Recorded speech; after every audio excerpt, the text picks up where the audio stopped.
Usually the best billers tend to be pretty horrendous managers, because the thing that makes you so great at your job is the laser focus, is that I'm locked in, I'm dialed in, and it's about like what is going to move the needle. And ultimately, when you are in a startup, look, we get it. We started our business ourselves, we're in our little Excel spreadsheet looking at cash flow. We get it. This next episode for the Recruiters Recruitment podcast is doubly good because we have got a duo of guests on this week who I have had the pleasure to know, particularly one of them for a really, really long time. And they are absolutely passionate and deeply ingrained in learning and development within our industry. So this is Naomi Hewitt and Mel Knight. And together we're going to talk about why we have no trainees coming into our industry, but why this is everyone's responsibility and what does that actually mean about future-proofing our industry, what the impact of COVID actually had. We are going to still be talking about hybrid versus office and what we should be doing now as leaders to ensure that we are getting the most out of productivity rather than presenteeism. And then finally, we talk about a topic that is very dear to me, which is investment in ourselves as leaders when it comes to learning and development. I promise you're going to love this episode, and these two amazing people are just delightful. So without further ado, let's jump in. This is Lysha Holmes, and I'm your host on the Recruiters Recruitment podcast. And I cannot remember the last time I had a double act on my show, recording at the same time, which is always really not challenging, but it's exciting for me because I know both of these people are going to add so much value. And if you have clicked on this episode, it's because you feel that that's the case. And I've got to know these two individuals as well, both offline and, through communities. And we'll talk about that in a minute. So I cannot wait for you to all get to know these two lovely ladies today. So they are Naomi Hewitt and Mel Knight. Welcome to you today, both. How are you? Thank you for having us. Yeah, we're good. Good. I'm very, very pleased to hear it. So Mel, would you like to introduce yourself to our community as to who you are and what you do? So my name is Mel Knight. I am one half of Action Potential Performance. We are a performance consultancy and we look at all aspects of performance, from sales training, leadership, operational support. We go way back. We've been in the same community and have known each other for years and years. 15 years in recruitment industry now, so a bit of a lifer. And yeah, I'm just really passionate about helping individuals and organisations get to where they want to go. Love it. What a brilliant pitch. And yes, we have known each other a very, very long time. That's true. And you connected to Naomi. When did you set the business up with Naomi before we introduced Naomi? So Naomi and I have actually worked on and off together for about 10 years. And we set up our business about 18 months ago. We had a client out in Texas that we did some work with. And then at the start of this year, we decided to go for it proper and actually start doing some fractional services within the UK and the US. Amazing. Well, actually, as this is live now, we're in 2026. So you're over a year over it. Oh, wow. Yeah, that's true. That's crazy. Well, thank you. And it's very nice to see you, Mel. Naomi, welcome to you today. How are you? Yeah, really good. Thanks. Excited to be on here for sure. Me too. Well, would you like to introduce yourself and your background? Yeah, so Naomi Hewitt, so the other half of Action Potential. As Mel said, we're a performance consultancy. So I've been in recruitment since I was a bambino. So just as I was 17, Wow. Started off in recruitment. Yes. Loved it. Fell into recruitment like most people do, if I'm honest. Didn't really get to take advantage of that party culture at first because I was not old enough to drink, so weren't allowed to go anywhere. And then throughout my career, predominantly, I focus on like the operational side of the business. And I think that's where me and Mel together have worked really well and found a bit of a sweet spot. Like it's a bit of a running joke that throughout our careers within recruitment, there's not really a role that one of us hasn't done. So yeah. It's a nice blend. I was going to say, since when does being 17 stop anyone drinking alcohol, really? But I guess people have a moral obligation when they are managing somebody who's 17 years of age. I just thought I'd say that because the reality is most of us have done that. How lovely. And I love the fact that you're coming at it from different angles. That's clearly where there's a symbiotic relationship and where there's a unique selling point. And, I've got ultimate respect for what you do, because for me, the level of investment that recruitment leaders, who are mainly our listeners out there, it's underpinning everything else that you're doing, or certainly it should be.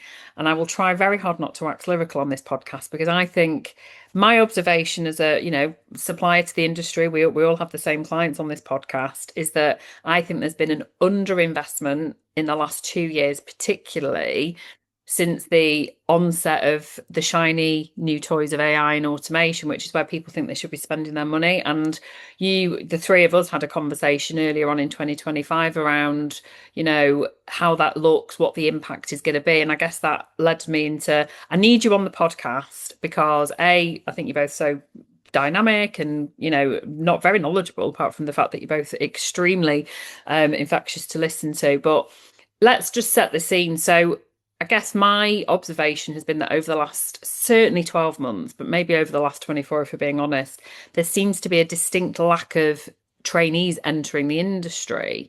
So can you give some context to that? I don't know if you're going to go with that first, I think, Mel. Yeah, so you're not going mad. Definitely something we've noticed as well. We spoke about this at the Manchester Tech Festival, actually, in 2025. Technology and the pandemic have a lot to answer for.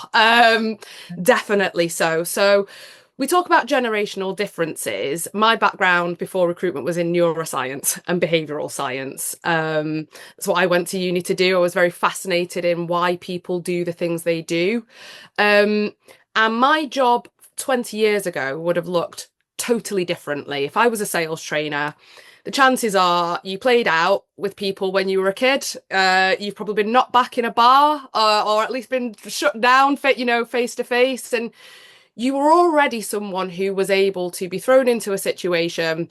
And my job as the sales trainer would basically be to sharpen up your patter a little bit, but you'd basically have the raw materials of a recruiter.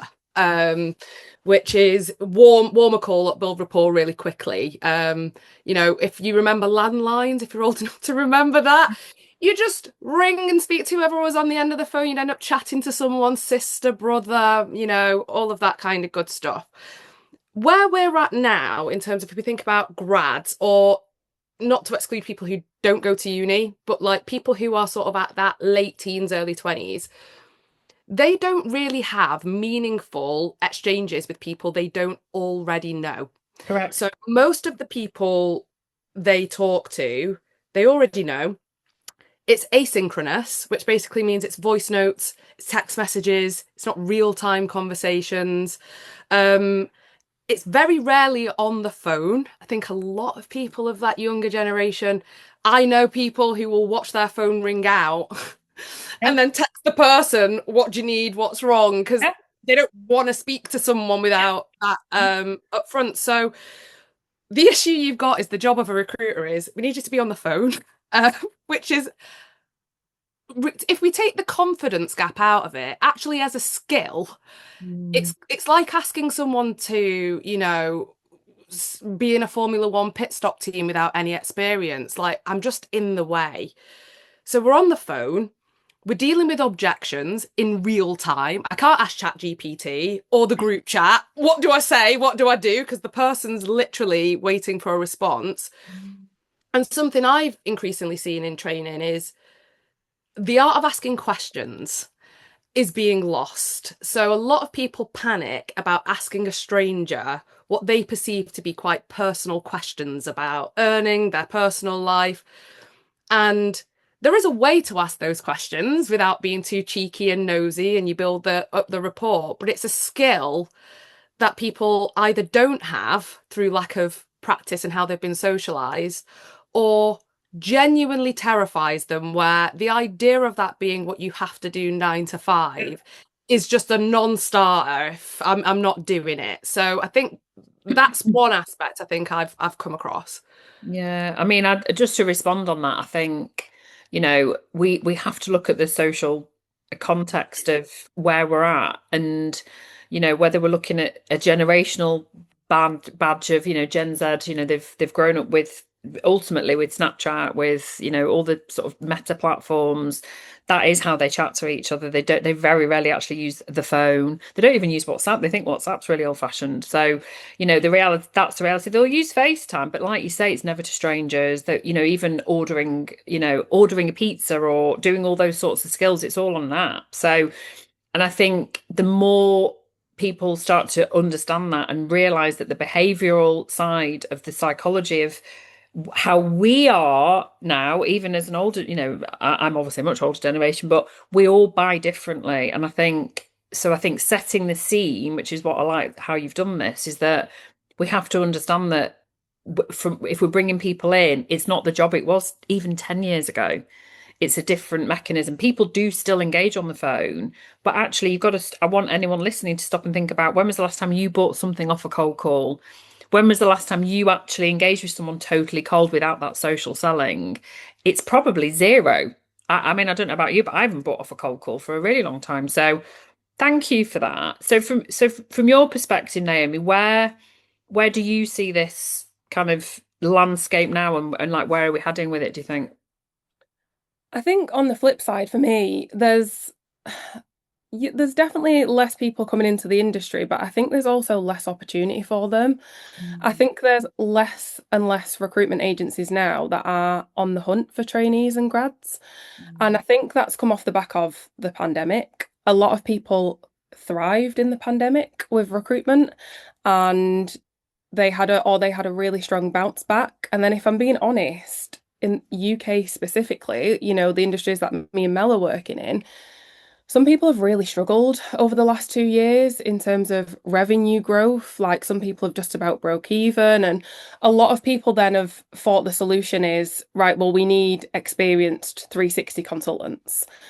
We don't have the time and patience to allow for the ramp up that a trainee needs. We can't have someone sat on the bottom line for 4 months and not adding any financial value. And I think they're sometimes running out of patience with trainees. So I think some businesses have just sort of dismissed them altogether. And for them, the solution then is, right, well, we'll just get someone that's got proven billings Yeah. instead of having that homegrown individual that grows within the business. And I think that's a real shame because those are the people that add to the culture. They do come in, they are a sponge. You know, someone who is a trainee, as much as they're probably exhausted, they do sit there and they soak it all in, and they're very malleable as well. So they sort of like live and breathe your values because it's what they know. As opposed to someone who is experienced. We all know that experienced recruiters, they are fantastic, you know, all of us on here included, but we all come with a bit of baggage and ego, if we're being completely honest. But also, So I no guarantee either. I mean, I'm saying to totally contradicts what, you know, what I do as a rec to rec, which is I only place experienced people. But this is where I feel that there's a real almost irony in the fact that we're not looking at our own industry going, right, that's, you know, I run a recruitment business, I haven't got time to train, I'm just going to bring somebody in who knows the industry, they'll bring up the proverbial black book, but you're not thinking ahead, you're not thinking in 10 years time.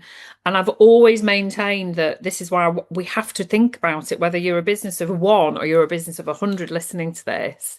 Where is your future growth plan if you are not looking at organic growth of people that you've brought in and trained up yourself? I mean, to me, it's like beggars belief, but it's interesting with what you've said there, that, you know, from a runway perspective, I think you can get a much greater ROI on a trainee than you can necessarily hit someone who's maybe going to be on double the cost, potentially have a restrictive covenant anyway, so has got 6 months out of the game. I mean, you know, maybe they've got more skills to go and win business quicker, but over a longer period of time. And I think that the problem is actually it's commercial. I think a lot of the time people haven't got the runway because maybe they spent in COVID. They, in that boom of 2020 to 22, they were paying trainees 40 grand or whatever. So they, you know, they've spent the potential future investment. I don't think it's a topic going away. And, you know, if you could have the ear of a recruitment leader right now that is maybe previously hired a trainee, what would you say to them, Naomi? Like, what would you advise them to do?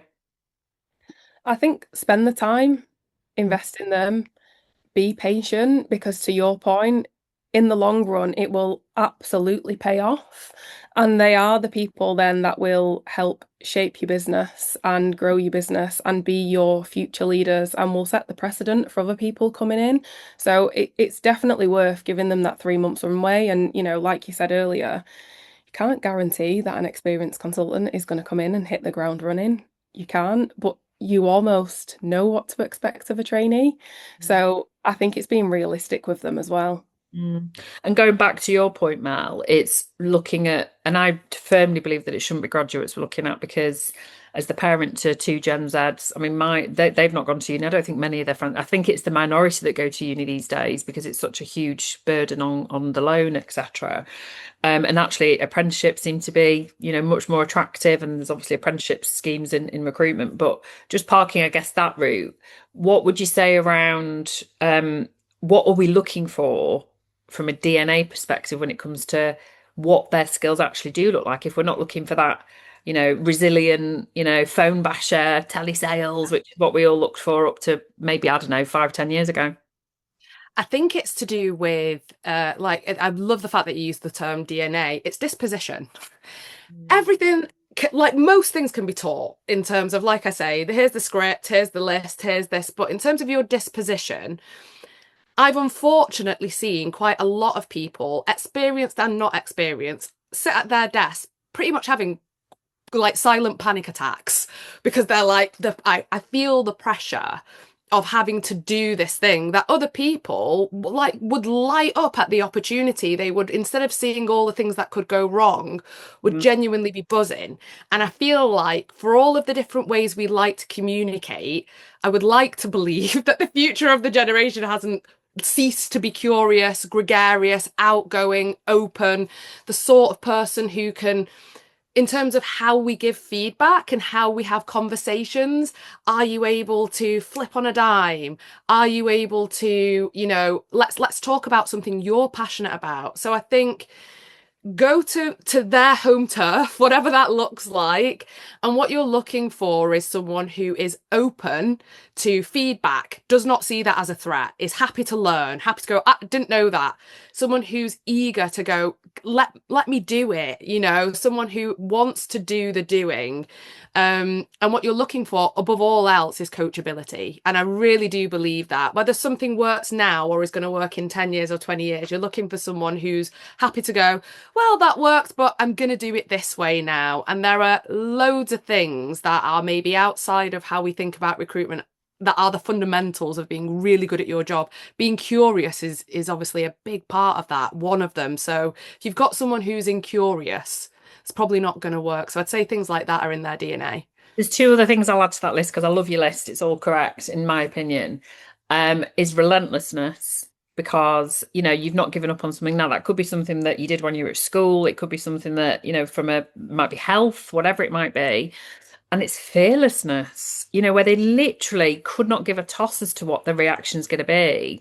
Yeah. And I'm not talking about arrogance, you know, I'm not. I'm just saying that it's, you know, what's the worst that can happen? And I think it's a life skill that I'm not saying is going to get lost, but actually they are growing up in a different world where there's a lot of cyber issues, you know, a lot of cyber bullying goes on. There's this, you have to elevate yourself in a very different way. You're 24/7 on alert as a young person now, and I think it's how someone has elevated themselves to make sure that they do fly ahead. By the way, if anyone is still watching, I am literally in the dark going on with this light in this room, but I'm trying not to wash my hands. So I love that list, and I think you should always be curious. I think anyone that's successful in recruitment, you never know it all. Every day is a school day, and it's that I do love that coachability, because I think, you know, there was like a misconception for a long time in recruitment that recruiters are, you know, to be a top biller, you need to be Billy Big Balls and all this. And I think it's all nonsense. I think the ones that endure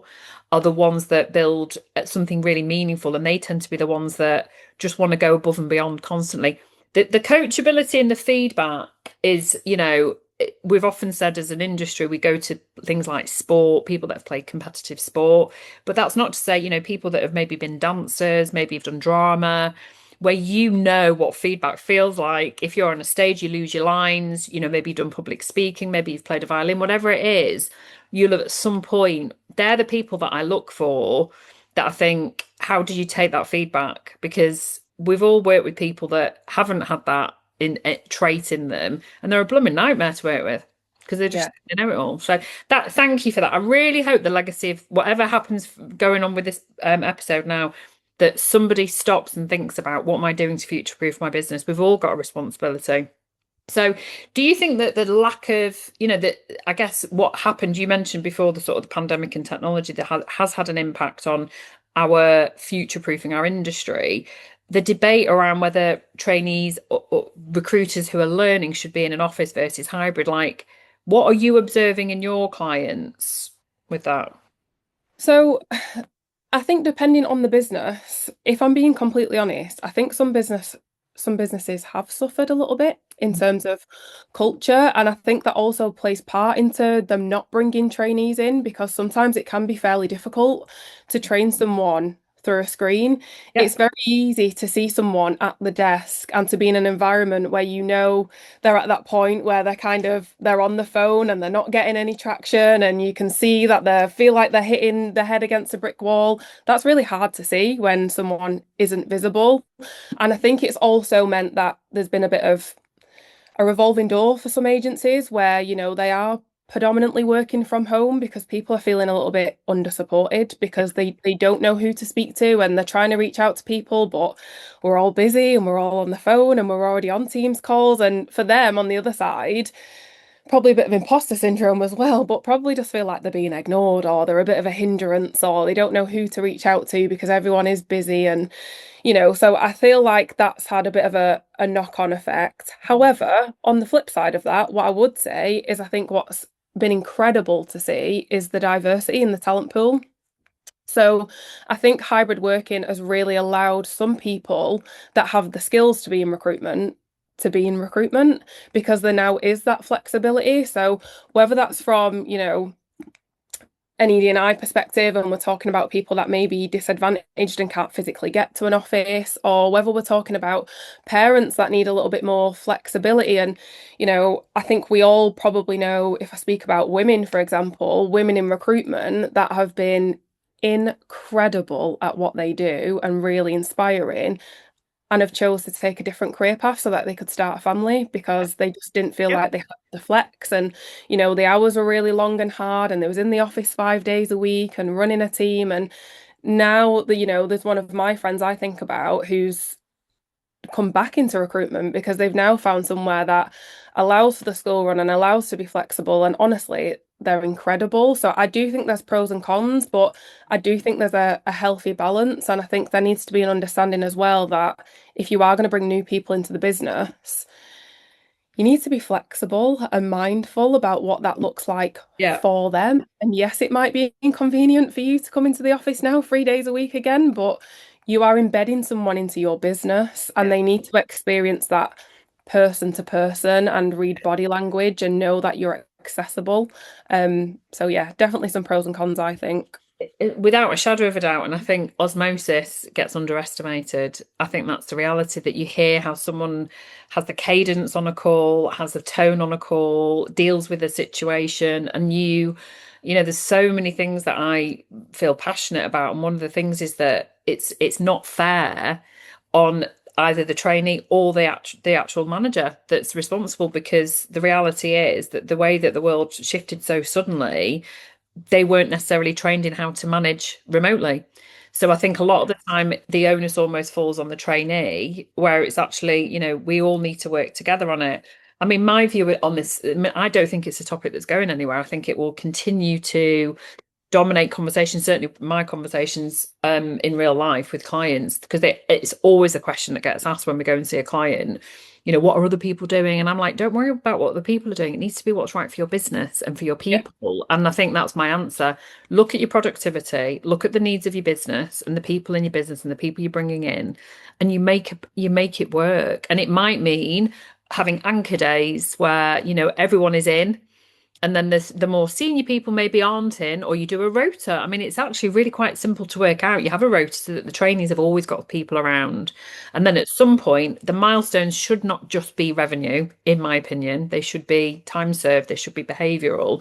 Then you can look at, and I think back to, I did a lot of coaching through APSCO and REC during COVID with as it happens, it was supposed to be managers, but I actually had a couple of very new ladies that had started, and they were working remotely, and they were miserable. They were literally miserable. They were getting a morning call and an evening call, and sat there. I can't imagine what they were doing. They probably started going, "What the hell am I doing?" So I'd like to think that was an extreme that we haven't returned to. So look, you both are passionate about the industry, not just trainees, and I'm really keen to sort of shift the conversation, I suppose, around how we invest in ourselves as leaders as well from an L&D perspective. And a lot of our listeners, because we get feedback, are those that are starting their own, whether it's solopreneurs or starting to build a business. What should we be thinking about in terms of investing in L&D from our own perspectives as leaders? Yeah, I'm so happy that you've asked me this question, because I feel like a lot of leaders, it's all about obviously numbers on the board.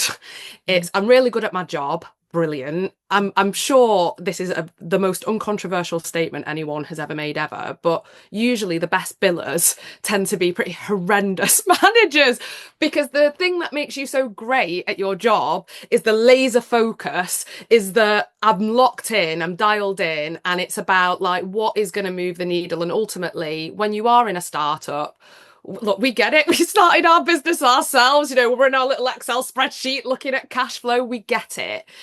But if you're serious about scaling your business, the chances are, whatever leadership training, like some places have great leadership training, but if you're starting on your own, the chances are you've got some blind spots in terms of what your strengths and weaknesses are. The things that make you fantastic at elements of your job might mean you're probably not going to notice if someone's struggling with their mental health, if somebody is so keen to impress you that they don't want to say, "I don't understand what you mean." You might miss out on those subtle social cues where you go, "That person doesn't seem like themselves today."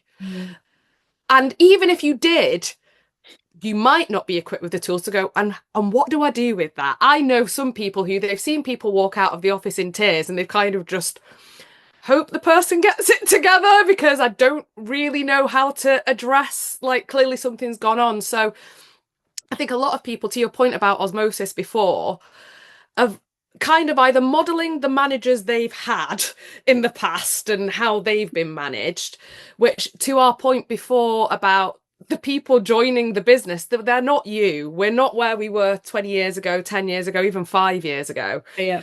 So if you don't make an intentional effort to look at what's in your toolbox and go, right, yeah, I haven't got a clue how to have these conversations about ED&I.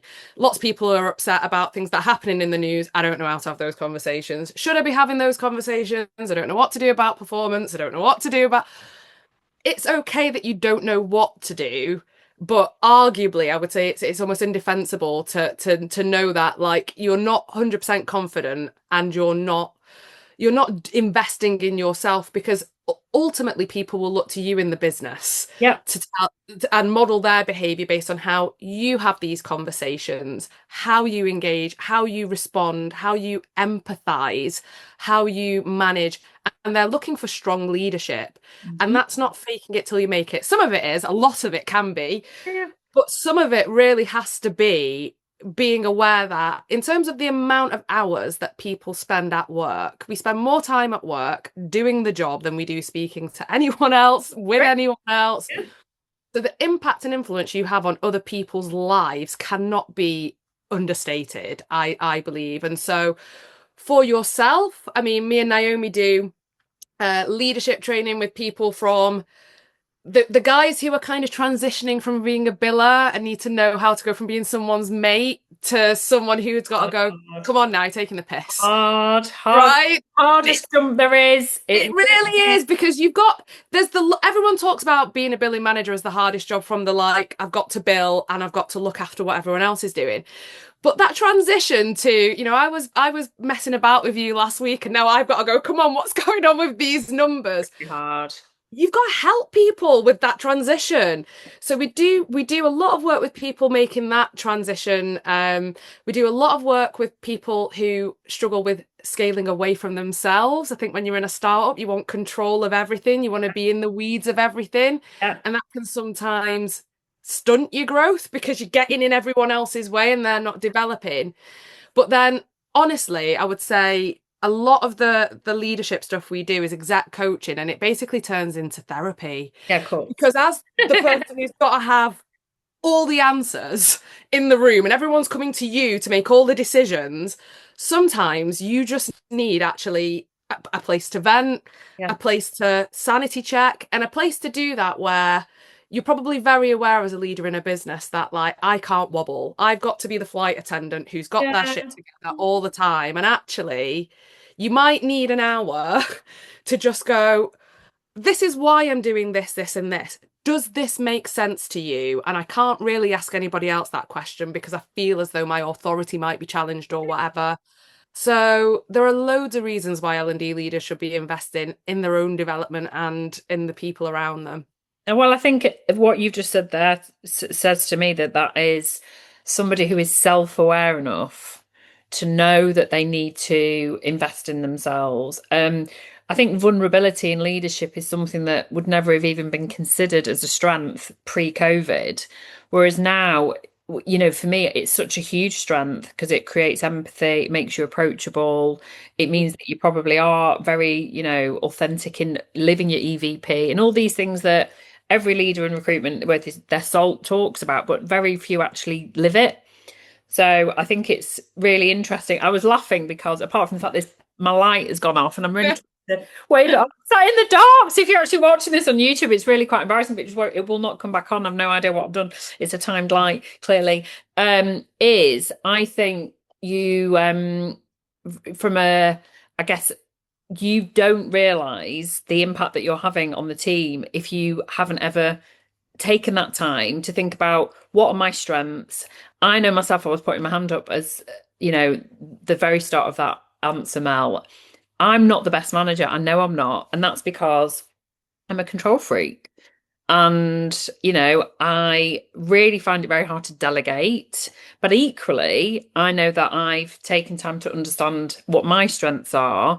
And I've ensured that the people that work in my business do the things that they find their natural flow, which luckily tends to work very well, that we all kind of have different flows, which is brilliant. And I think, I always encourage the clients that I partner, who are, potentially your clients as well, and people listening, that, we shouldn't be hiring I know I have got my daughter working for me, but we shouldn't be hiring in little, clones of ourselves, because then there is no diversity.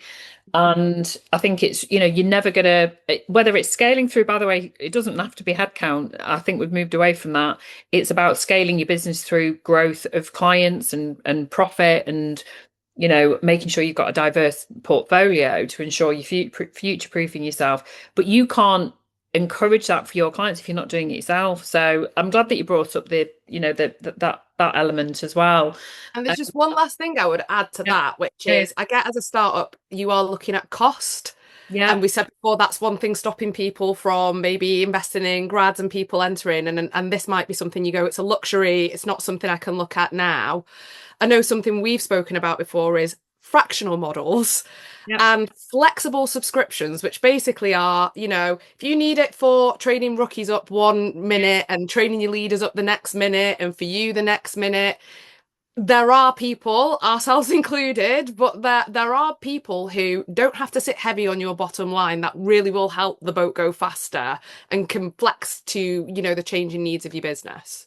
And that's why I launched the fractional service. I can't believe no other Rec2Rec's done it yet, because this isn't for fee earners, by the way. This is where I believe that the infrastructure that makes any recruitment business successful is often underpinned by the fractional hires that you have. I mean, I have 2 fractional FDs who work for my business, who do different things for my business. I'm a tiny little micro business, but I've done that from day dot. It's like marketing, it's like tech. These are people that are not on my payroll, but I know I can't do these things. Mhm. So I think the fact that you and your service is fantastic, that this is, you can combine between the two of you in terms of strengths of what you can offer.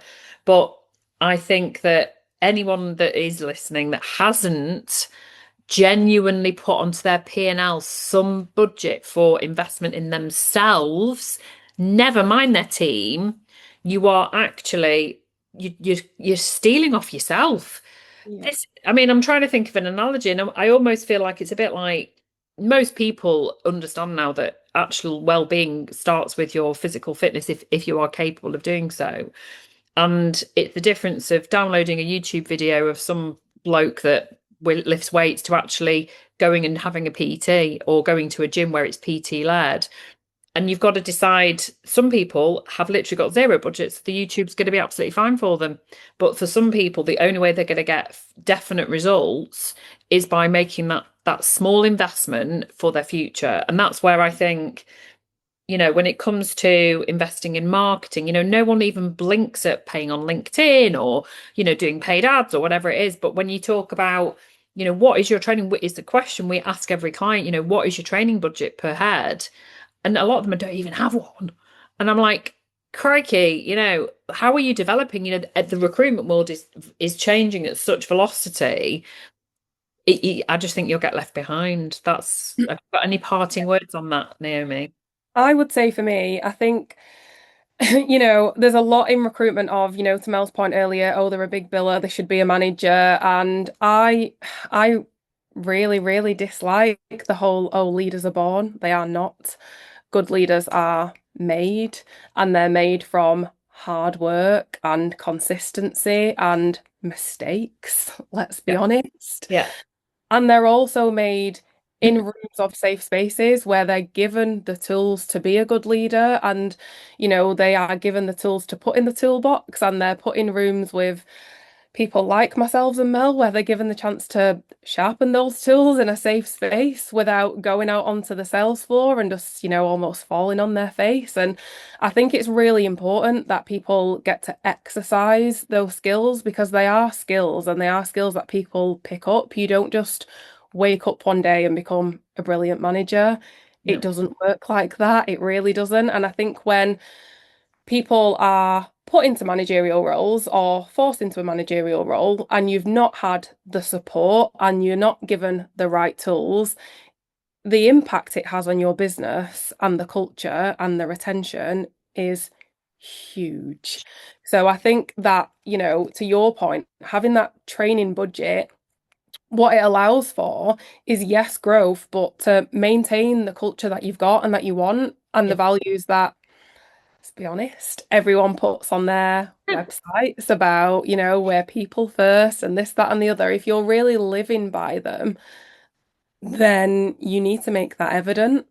You do. Can I just say that if you're not doing these things, your team, the team that are feeling that the manager or the leader is not invested in, they're calling me.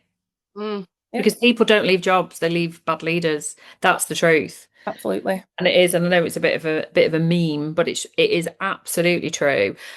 Before we finish, I just want to almost jest about the Billy Big Biller who becomes the manager, because let's face it, there's a lot of, I mean, I don't think I've ever seen in 1 year, maybe sort of COVID created a lot of founders, but I've seen a real shift this year where people are launching on their own. They've become a big biller, and there's some really big numbers out there, particularly the silver bullet United States, where they think, well, I've made all this money, I'm going to go and do it for myself, and then they try to scale, and because they've never had that investment in the leadership, they might never, and that's absolutely fine, but they're never going to actually achieve their ultimate goal. And I think that there's a place for everybody in recruitment. I've always believed that. I've always thought inclusively. But I think that I want you to all promise as you're listening to this now that you are going to do something, whether you are a solopreneur or whether you're a leader of a business, or if you work in a business where you know you haven't had any sort of training for the last 12 months, go and have that conversation. Whether it's with, it'd be wonderful if you go and speak to Mel and Mel and Naomi, oh my God, the ashwaganda's wearing off. You go and speak to Mel and Naomi to see how their services could work for you, because you've given your time so freely to us. But I think that's the promise you should make for yourself. As we recorded this at the back end of 2025, you're listening to this now in 2026 is already in the full throes now. What are you going to do that your future you will thank you for today?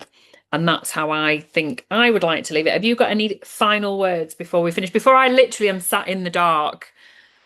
I think for me, one thing that people always get shocked about is we do practice what we preach. Like, me and Mel also have a coach, by the way. Good.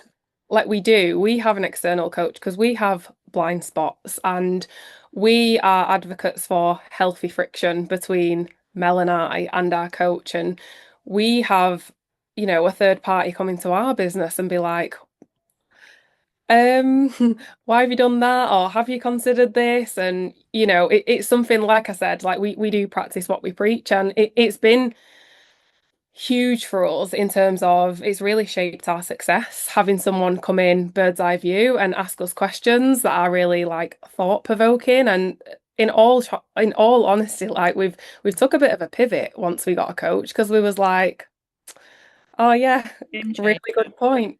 Yeah, it is. It's I often say, because I'm an exec coach, and I often say to other people who, either inquiring or maybe they're doing it. Obviously, I meet a lot of Neds and people like that. I'm like, who's their coach? I'm not supposed to give names because I think it's a very private engagement. But if your coach isn't being coached, then how can they improve their skill set? Absolutely. You know what I mean? It's like you going back to the gym analogy. It's like your PT never working out, in my opinion. That's anyway, I'm sure that I've exhausted that analogy. Have you got any parting words, Mel? I think my parting words are really, when we think about development, a lot of people focus on training. And what I would say is a lot of people maybe know what they should be doing and they don't do it. And like going back to what I say before, I spent a lot of time looking at human behavior. And I actually think the biggest thing holding a lot of people back in recruitment is confidence gaps caused by lack of reps, because they don't want to do it. They don't want to be uncomfortable. I don't want to be told what I'm not very good at. I don't want to use something new if I can do something which feels automatic and makes me feel really good. And then there's the motivation gaps that come along with, we all have days where we go, I really just don't feel like it today. But to your point about having a PT, that accountability where you think about like, what is it I actually want to do? The future self, the big goal, the thing that actually like, I'm choosing comfort over progress at the moment. So I think I would just, my parting words are, there is a difference between the skill gap of not knowing what to do, and there are lots of those that can be closed with training. But think more broadly about development and think about, when is the last time you had an opportunity to try out that shiny new tool, to sharpen it, to get competent with it, to get confident with it? Like, where are you giving yourself the opportunity to do that? And if the only place you have to do that is where there are high stakes and there are consequences, you're probably going to shy away from doing it because you don't want to mess up the deal or lose the client. So I think the biggest thing actually is confidence gaps, and that's through reps, and you've got to create the space to be able to get those reps in, and then you'll get there. Brilliant. I knew you two would be brilliant, and thank you for sharing such amazing insights with us. And your passion and love for this industry is very obvious and extremely evident, and I think you both make a great pair. I really do. And I'm so sorry that I'm literally sat in the dark. I keep like putting my phone there so I'm lighting up my face a little bit. There's nothing I can do. I'm sat in the dark. It's very bizarre. Thank you both so much. We'll make sure that the links to your business are on all the podcast episode links. And obviously, if you are listening and you do want to inquire with Naomi or Mel, please make sure you mention the Recruitment podcast so they know exactly that it was this episode that led you to them. Thank you both so much. And I know that by the time this goes out, your holiday will have long gone, but have an amazing holiday, Mel. Thank you so much. Thank you so much for having us.